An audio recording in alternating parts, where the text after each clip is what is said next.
دور سے تھک کر کے آئے ہیں, پہلے پانی پی لیجئے, کھجوریں کھا لیجئے, تھکاوٹ اتر جائے. عبداللہ کا پتہ میں بتا دیتا ہوں. کہا ٹھیک ہے. اب وہ یہودی نے پانی پیا ہے, کھجور کھایا, جب سکون ملا تو کہا بیٹے اب تو پتہ بتا دے. کہا پوچھ لو گے؟ کہا ہاں ضرور پوچھوں گا. کہا اب تو بتا دو کام کیا ہے. کہا کام بعد میں بتاؤں گا, پہلے بتا دو. کہا نہیں اب کام بتا دو, یہاں ہمارے تمہارے علاوہ کون موجود ہے, اور کسی سے کہوں گا بھی نہیں. کہا بالکل یقین ہے مجھ کو کہ آپ کسی سے نہیں کہو گے, مجھے آپ پر بھروسہ ہے. کہا بالکل میں کسی سے نہیں کہوں گا, بتا دو کیا کام ہے. تو اب وہ یہودی کہتا ہے حضرت عبداللہ سے بیٹے عبداللہ کا پتہ بتا دو. ہم لوگوں نے مل کر کے پلان بنایا ہے, عبداللہ کو قتل کرنے کے لیے آیا ہوں اور ان کا سر یہاں سے لے جانے کے لیے آیا ہوں. کہا کیوں؟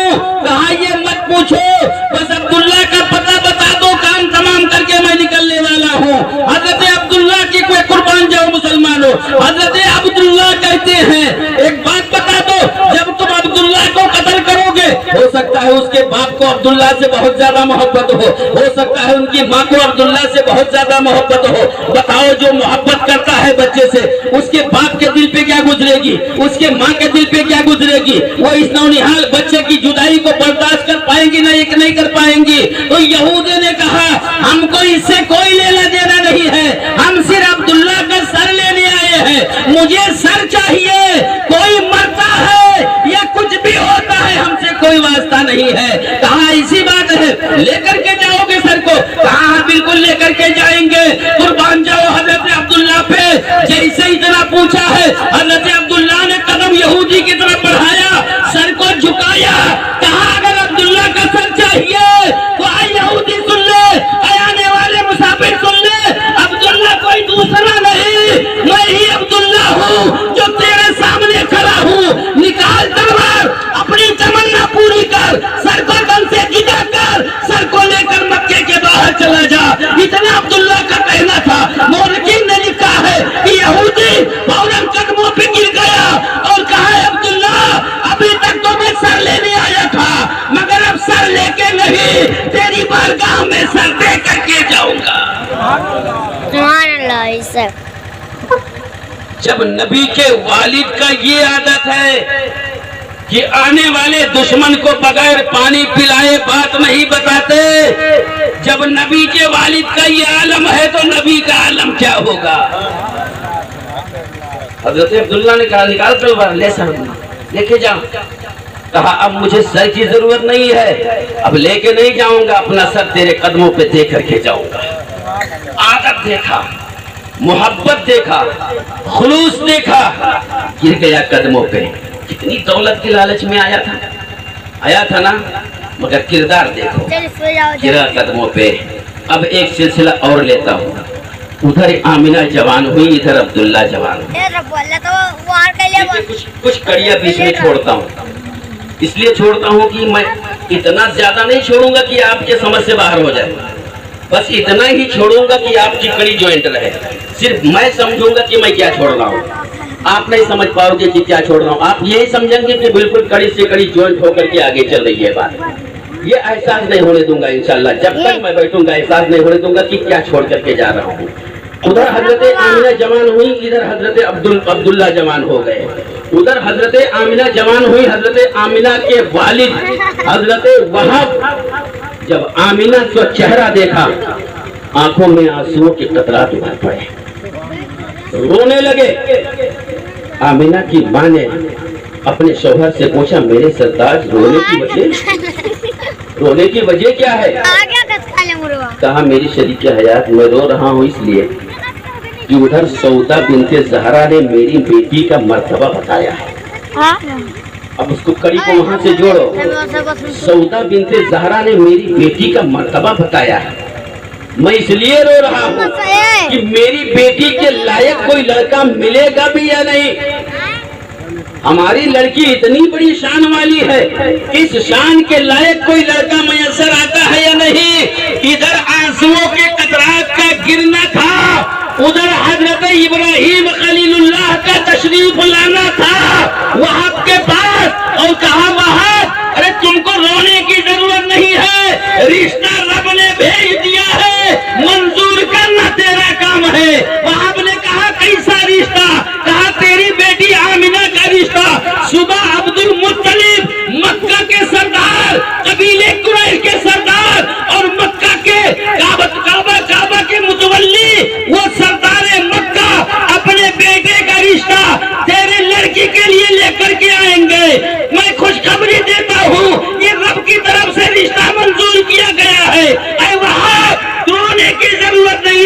خوشی کے آنسو نکال لے، عبد المطلب کی طرف سے آیا ہوا رشتہ منظور کر لے۔ سبحان اللہ۔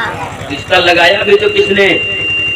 ہم جیسے گنہگاروں نے نہیں، اللہ کے خلیل حضرت ابراہیم علیہ السلام نے، جن کو نمرود نے آگ میں ڈالا تھا، سنے ہوں گے نا؟ وہ نبی وہب کے پاس آئے، کہا رونے کی کیا ضرورت ہے، رب نے رشتہ منظور کر دیا، قبول کر لینا تیرا کام ہے۔ ادھر وہب کے پاس خوشخبری دیا، ادھر حضرت عبد المطلب کا بیٹا جوان ہو گیا عبداللہ۔ عبد المطلب کعبے کا طواف کر رہے ہیں، سوچ میں گم ہیں، عبداللہ کے لائق لڑکی کہاں سے لاؤں، عبداللہ کے لائق لڑکی کہاں سے لاؤں؟ 12 لڑکوں میں سب سے زیادہ خوبصورت، مکے کی عورتیں جان دینے کے لیے تیار، مکے کی لڑکیاں یہ کہتی ہیں کاش عبداللہ مجھے مل جاتے تو جنت دنیا ہی میں مجھے مل گئی ہوتی۔ وہ خوبصورتی دیکھ کر کے عبد المطلب پریشان ہے، اے مولا میں عبداللہ کے لیے لڑکی کہاں سے لاؤں؟ ادھر سوچ میں پڑے تھے، حضرت ابراہیم خلیل اللہ مکے میں حاضر ہوئے، کعبے کے پاس حاضر ہوئے، عرض کرتے ہیں کہ اے عبد المطلب تم کو گھبرانے کی ضرورت نہیں ہے، صبح اٹھو مدینے کا سفر کرو، وہاں کے یہاں ایک لڑکی ہے جس کا نام آمینہ ہے، جا کر کے رشتہ مانگو، رشتہ منظور ہو جائے گا۔ جیسا تیرا بیٹا عبداللہ ہے ویسے ہی وہاب کی بیٹی آمینہ ہے، اور یہ رشتہ میں اپنی طرف سے لے کے نہیں آیا، رب کی طرف سے یہ رشتہ منظور ہوا ہے، اور رب کے حکم سے میں تجھے پیغام دینے کے لیے آیا۔ سبحان اللہ۔ اب ادھر بھی مسکراہٹ شروع، ادھر بھی مسکراہٹ شروع۔ حضرت عبداللہ میرے سرکار کے والد ادھر مسکرا رہے ہیں، اور حضرت وہاب میرے سرکار کے سسر مدینے میں مسکرا رہے ہیں۔ صبح ہوئی، حضرت عبد المطلب پہنچ گئے، عبداللہ کو چھوڑ کر کے 11 بیٹوں کو لے کر کے گئے۔ کتنے؟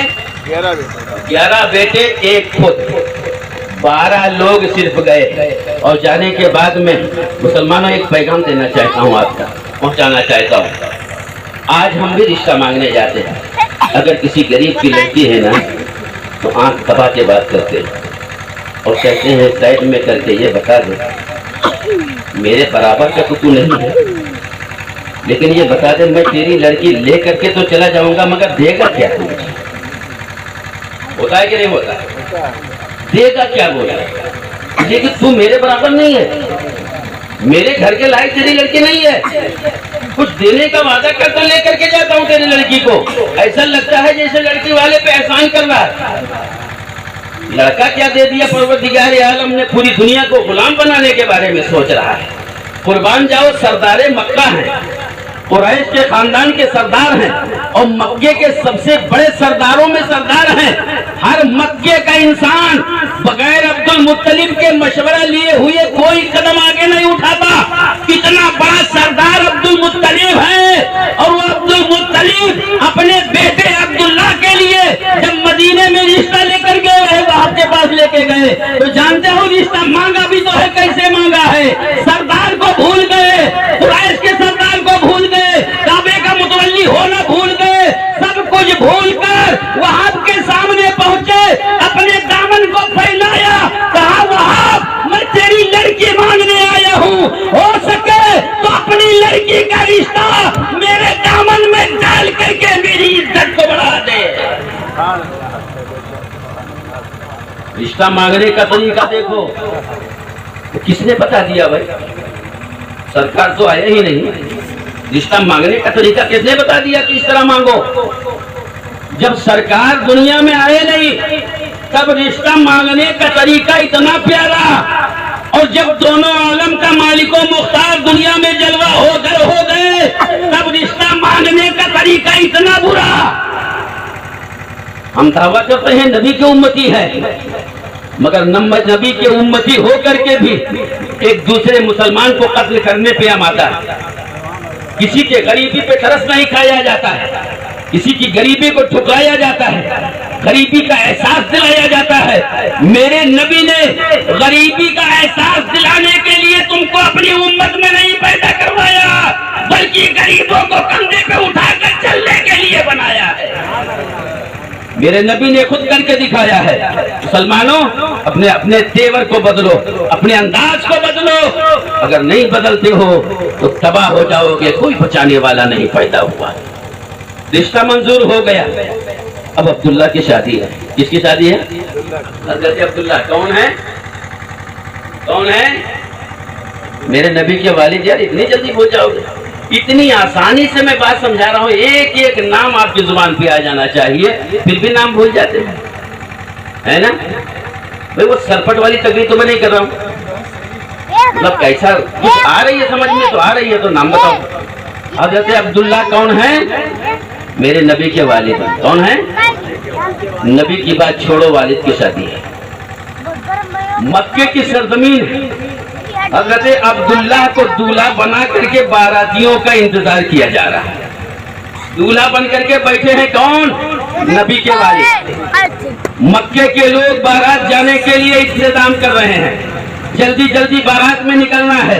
ادھر عبداللہ دولہا بنے ہیں, مکے کے لوگ بارات کا انتظار کر رہے ہیں. جلدی بارات نکلے تو میں بھی بارات میں چلا جاؤں.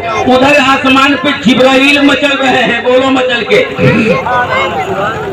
مکے کے لوگ بارات جانے کے لیے انتظار کر رہے ہیں, ادھر عبداللہ, ادھر حضرت جبرائیل آسمان پہ مچل رہے ہیں. آسمان پہ مچل کے رب کی بارگاہ میں عرض کرتے ہیں, پروردگار عالم آج تیرے محبوب کے والد کی شادی ہے. پورا مکہ بارات جانے کا انتظار کر رہا ہے. آج پورا مکہ بارات جائے گا. مولا وہ کوئی عام انسان کی شادی نہیں, تیرے محبوب کے والد کی شادی ہے. اگر اجازت دے دے تو تیرا مقدس, تیرا یہ فرشتہ, تیرا بندہ جبرائیل تیرے محبوب کے والد کی بارات میں شامل ہو جائے. سبحان اللہ. تمنا کر رہے ہیں جبرائیل, مولا اجازت دے دے میں بھی بارات میں شامل ہو جاؤں, کیونکہ عام انسان کی بارات نہیں ہے, تیرے محبوب کے والد کی بارات ہے. اور والد کے لیے نہیں آ رہے جبرائیل. اب بتاؤں ایک پوائنٹ کی بات, والد کے لیے جبرائیل نہیں آ رہے.